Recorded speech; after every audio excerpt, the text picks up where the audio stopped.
Hello, Glendora. George McDermott here, Secret Justice News. Just letting you know it's an update as to what's happening in the land of the scam and the home of the fraud. I miss seeing you, and hopefully we will be able to get back together shortly. But since this is the best way we can communicate, I guess this is what has to happen. I'm extremely sorry that I haven't gotten your. This is now July 17th, and I'm just mailing out your 30-plus tapes, plus I believe there's 6 DV cams to you, and hopefully you'll have them by Friday. I'm going to mail them by first-class mail, so that you hopefully will have them on time. But this is an update as to what's going on. As from the last time I talked to you, you're quite aware that I had oral arguments in the Maryland Court of Special Appeals, and here's the actual court transcript showing these arguments. And I just received this today. And it's a transcript from the June 26, 2007 appellate term, Annapolis, Maryland, appeal number 106, September term 2004. And I think she's got that wrong. I'm pretty sure she's got that wrong. It's the September term 2006. So that's got to be corrected.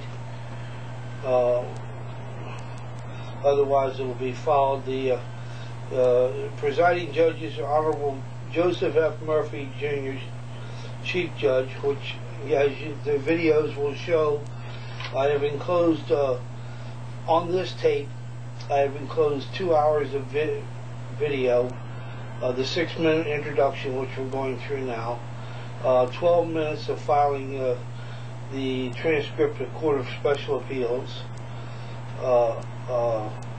12 minutes, from 12 to 22 minutes, Court of Special Appeals filing my appellant brief, from 23 minutes to 24 minutes, my wonderful granddaughter, Abigail, from 24 minutes to 39 minutes, DCTV's Media Day, which you're very interested in, from 40 minutes to 51 minutes, the Court of Special Appeals motion for recusal of Judge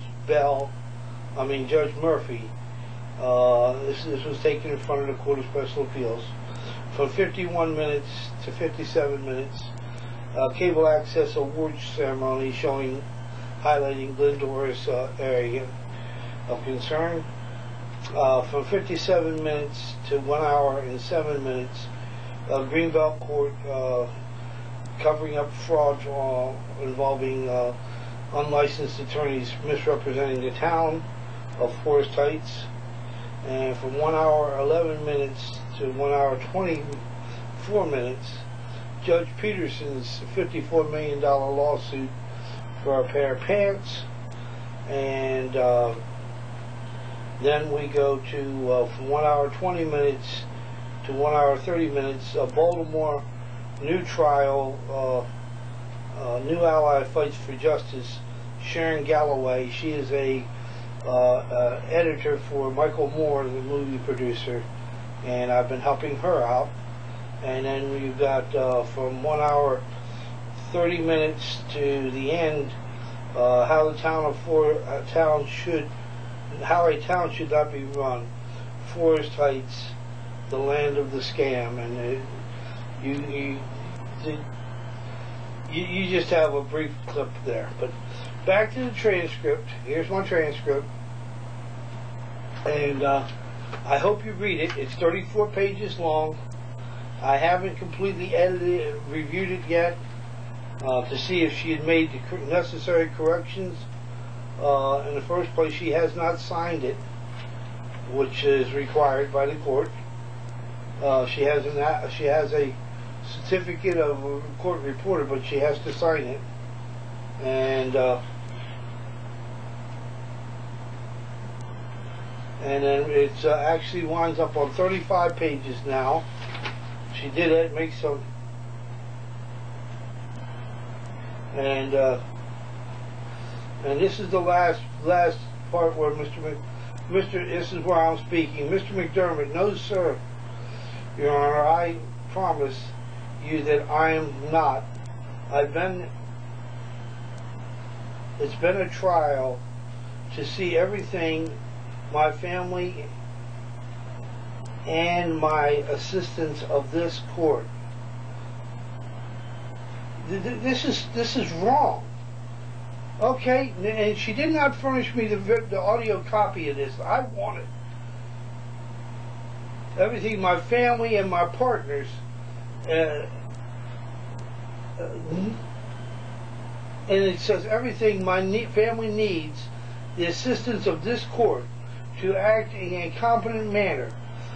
Remand this case to the court of competent jurisdiction, answer the question, make the appellees put up a judicial bond of $20 million to cover the losses of mine and my partners until this matter is resolved, and releases of liens, the liens they have, and release the liens they have placed against my home. And it says, Chief Judge Murphy, all right, thank you, and this matter has been concluded. So, Glendora, that's it. I will talk to you later, so give me a call when you get this. God bless. Have a good day.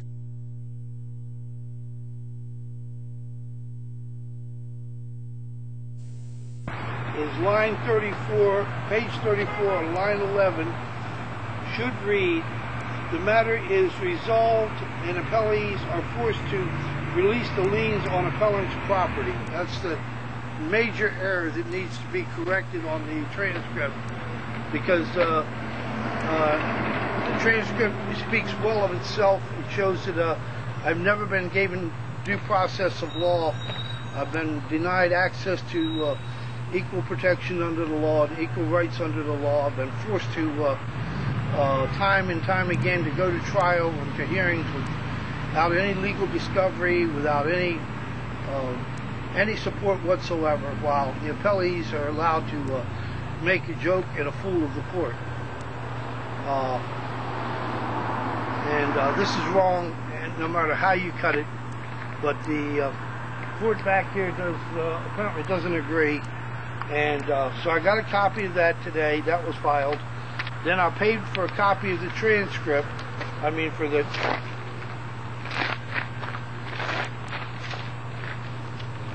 paid for yet another copy of the court's docket. And it's now 6 pages long.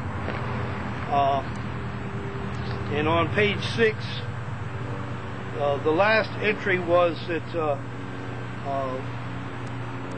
July 20, the last 2 entries. One was July 26th. A copy of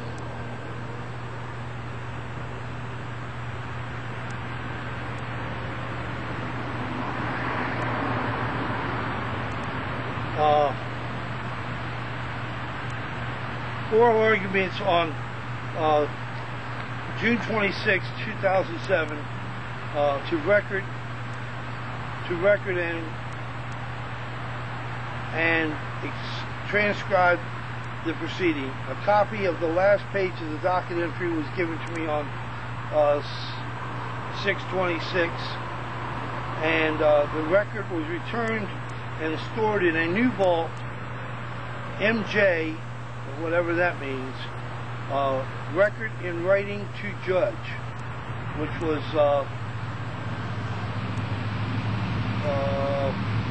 filed on June 29th, 2007. So that's the last page of the docket of this court. So I'm going to head on back, and like I said, the reason I'm asking the court for a copy of the judges who are listed on the panel, because the transcript hasn't, I haven't got a positive identity of all 3 of the judges, I've got to find out which judge called the Maryland State Police in the ordered to have 3 state police officers stationed in the courtroom while I was giving oral arguments. I have never posed a threat to the court before. I have never been disruptive, and this just goes to prejudice once the case is dismissed again, once with some rubber stamped order that the judge believes he can get away with. Like I said before in these proceedings, Chief Judge Bell seems to think that unsigned orders are an acceptable practice in an appellate court. And I've got news for you. Any unsigned order is a fraud on the people of the United States and the people of the state of Maryland. And we cannot go on and allow this court to operate outside of the rule of law to benefit corporate criminals and their attorneys. So God bless, and I'm heading up now to the State House to see if I can find out who I contact about getting the order that to have the state police assigned to my case, because I find that offensive beyond belief. So once again, Secret Justice News signing off from the land of the scam and the home of the fraud, Annapolis, Maryland Court of Appeals.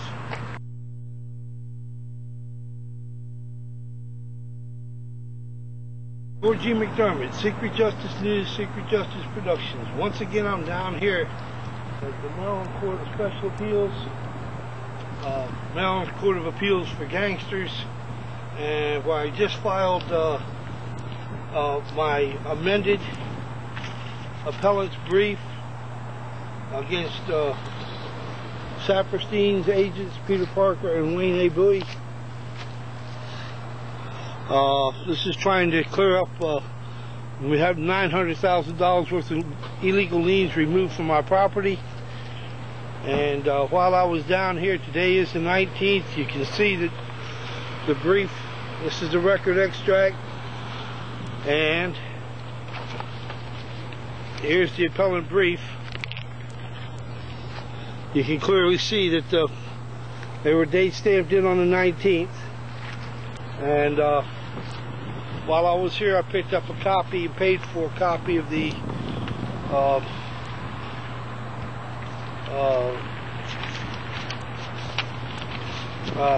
docket,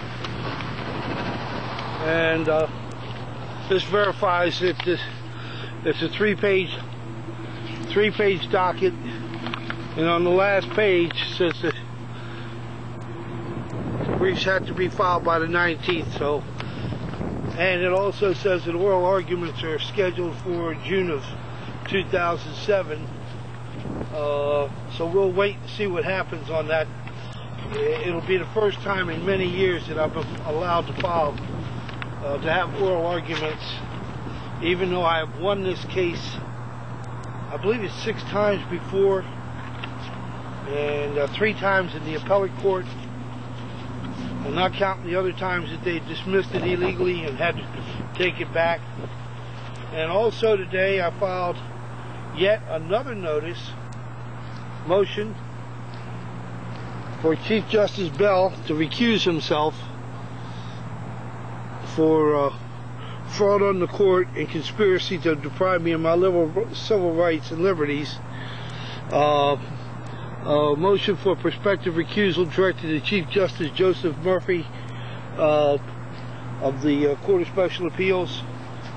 These were also filed in 2004, but since then he has issued many other illegal orders.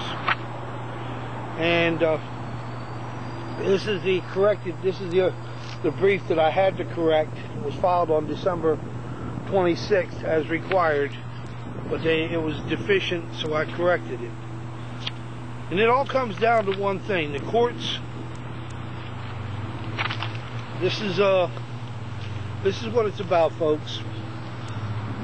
This is how Saperstein and the crime syndicate, the Saperstein crime syndicate, control this court and their cozy relationship with the Maryland judiciary and Judge Murphy and Judge Bell, judges in Prince George's County Court. In my motion for recusal, I enclosed a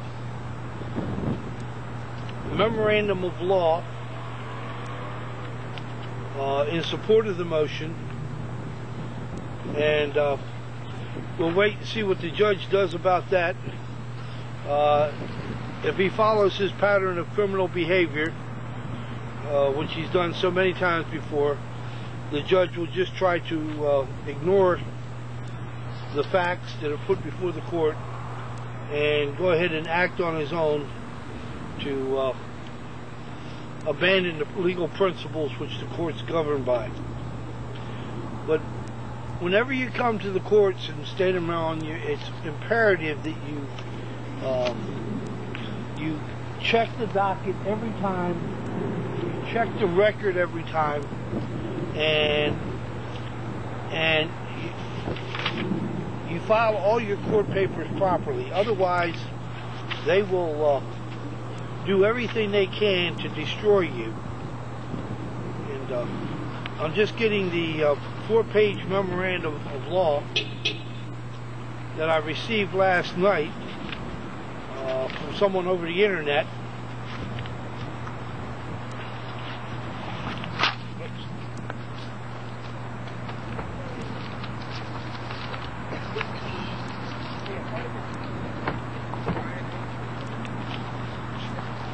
And it's titled Fraud on the Court by Officers of the Court and Disqualification of Judges, State and Federal.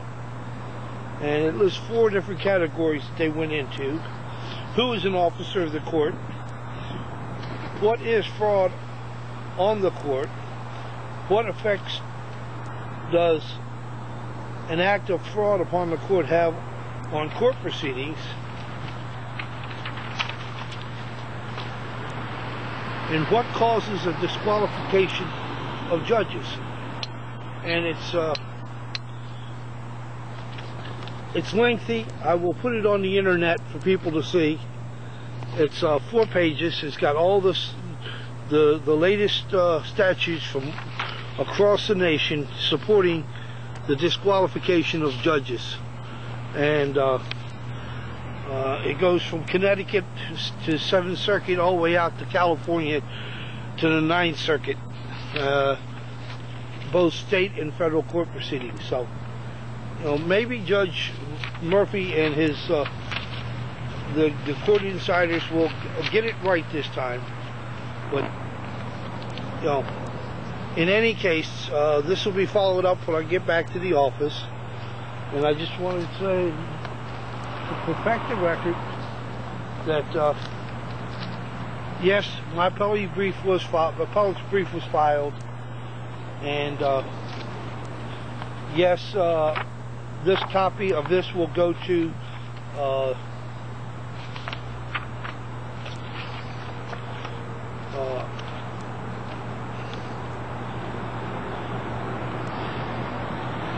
the Chief Judge of Baltimore City Criminal Court, because Mr. Saperstein here, I'm trying to have him put back in prison for breaking jail and for his attorneys violating their alleged probation rights. And here's a fax from the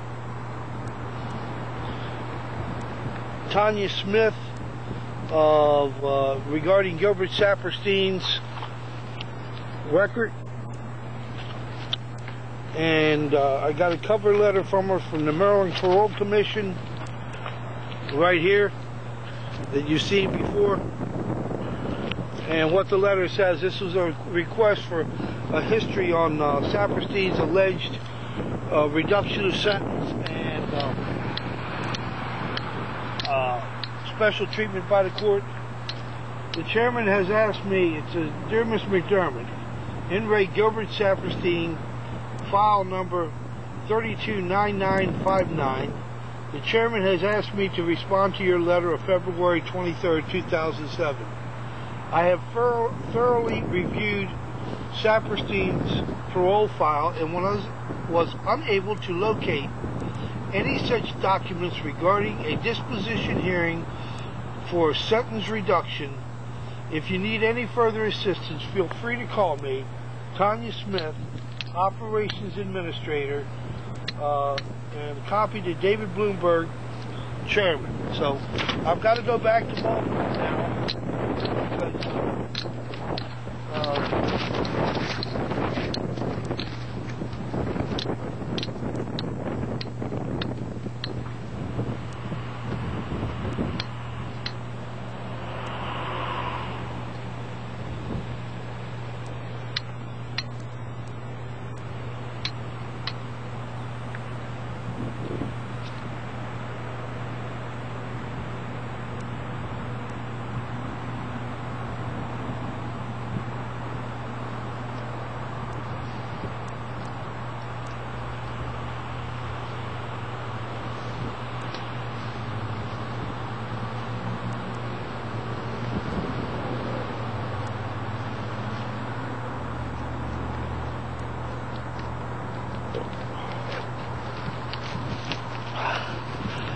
I've got to go back to Baltimore now because someone has taken the position of the Court of Appeals now and filed a fraudulent order allegedly signed by Judge Holland saying that I was not entitled to any of the records I requested from the Circuit Court Criminal Division. So this will all be delivered, including this entire brief, to Judge Holland as evidence that a fraud has taken place in her court. God bless and have a good day.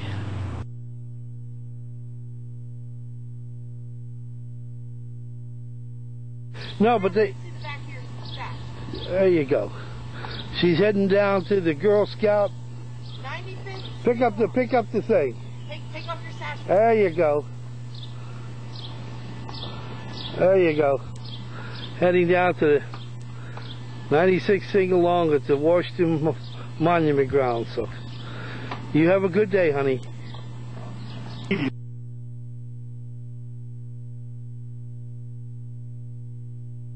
Think of today as Community Media Day in Washington, but it ain't so until the mayor proclaims it so. So, in order to make it official, please allow me to introduce and please give a warm welcome to our mayor, Adrian Fenty.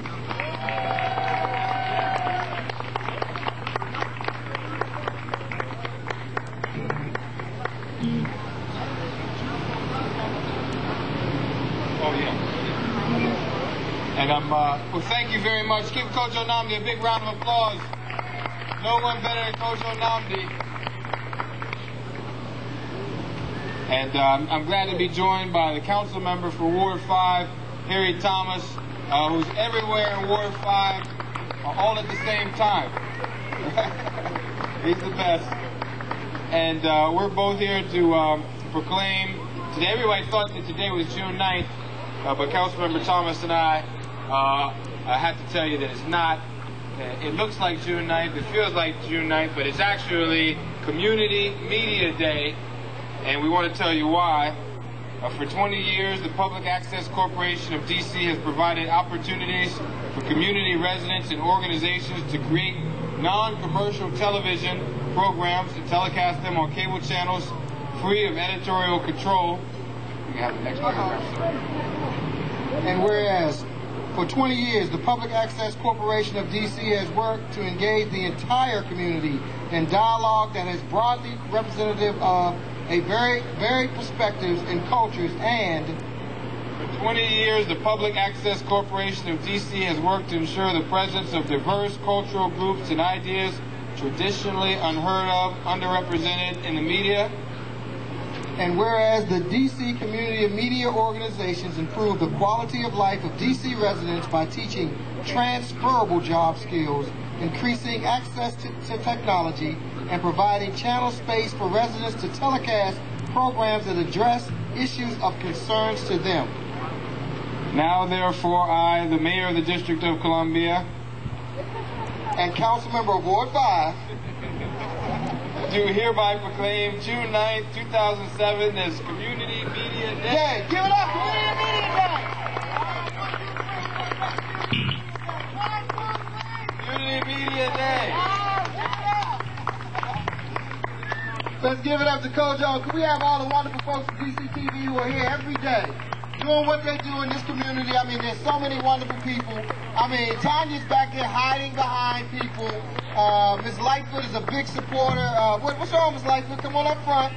We got to have her up front. But as Councilmember of Ward 5, I do want to tell you, if you don't think this is one of the best possible uses for community space at this center, I don't know what you're thinking about, but community TV is at its best. And these are the friends and families and the part of Ward 5, and not just Ward 5, but our city, that make sure that our community has access to the airways and public television is represented. So congratulations. Give them a round of applause, y'all. Thank you very much, and back to the man. And this is the one kind of club in Ward 5 that Harry Thomas Jr. and the residents of Ward 5 don't object to at all. Mr. Mayor, I'd like to introduce a few of my board members. Cynthia Lightfoot is here. Kevin Goldberg is here. And Mark Lippman is here. Raise your hands.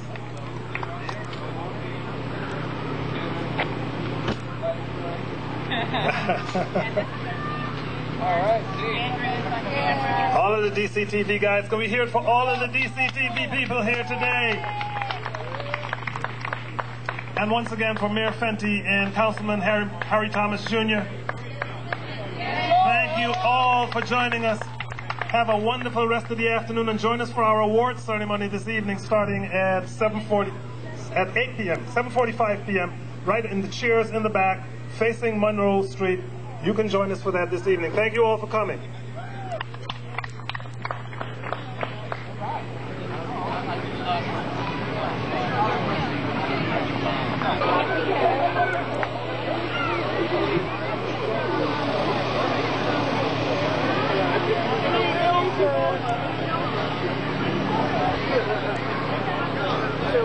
Everyone having a good time?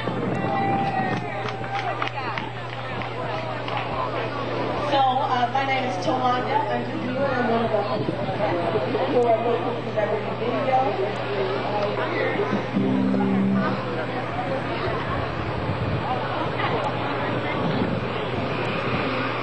Okay, we got another great band for you. They're setting up here.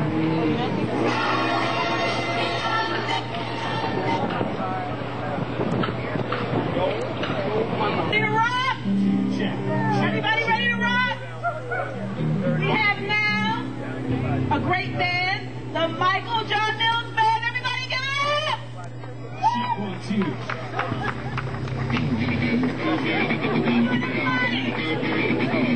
Ready to rock? I don't hear you!